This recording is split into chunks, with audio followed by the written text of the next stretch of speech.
नमस्कार दोस्तों।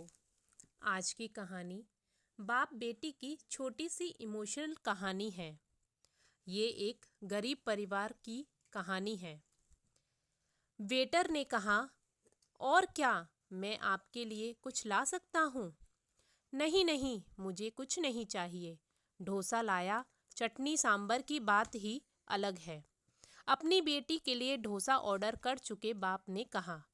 बेटी डोसा खाने में मग्न थी और वह अपनी बेटी की तरफ प्रशंसा भरी निगाहों से पानी पीते पीते देख रहा था।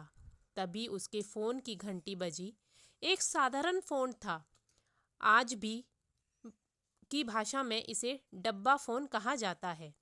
फ़ोन पर आवाज़ सही नहीं सुनाई दे रही थी, इसलिए इसके फ़ोन का स्पीकर पर डाला।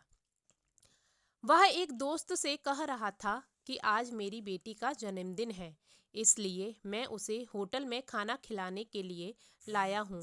मैंने कहा था कि अगर तुम स्कूल में फर्स्ट रैंक लाओगी तो मैं तुम्हारे जन्मदिन पर तुम्हें होटल में मसाला डोसा खिलाने के लिए लेकर जाऊँगा।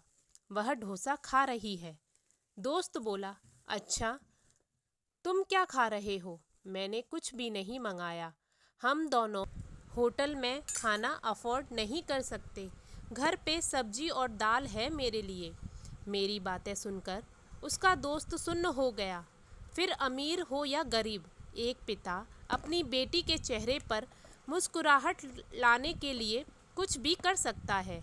मैनेजर यह सब चुपके से देख रहा था। उसके अकाउंट पर चाय और उन 2 डोसों के पैसे भरे और कहा, उस टेबल पर दूसरा डोसा और चाय भेज दो। पैसे नहीं हैं ऐसा बोले तो उससे कह देना कि आज आपकी बेटी का जन्मदिन है।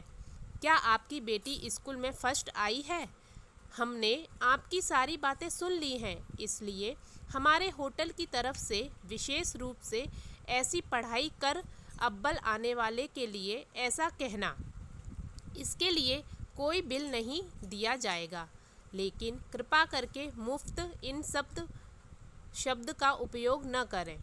मैनेजर वेटर से कहने लगा, मैं उसके पिता का आत्मसम्मान दुखाना नहीं चाहता हूँ। और एक डोसा टेबल पर आ गया। पिता चिंतित हो गया और कहने लगे कि मैंने एक ही डोसा मंगाया था। तभी होटल के मैनेजर ने कहा, अरे आपकी बेटी स्कूल में फर्स्ट आई है ना?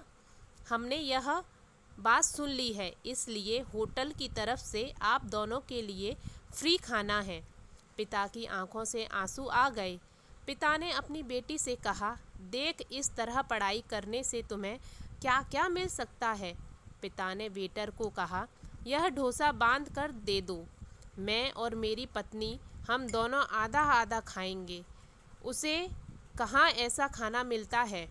यह बातें सुनकर मैनेजर की आंखों में आंसू झलक पड़े और वह मन में सोचने लगा कि बाप कैसा भी हो, अमीर हो या गरीब, अपनी बेटी के लिए कुछ भी कर सकता है।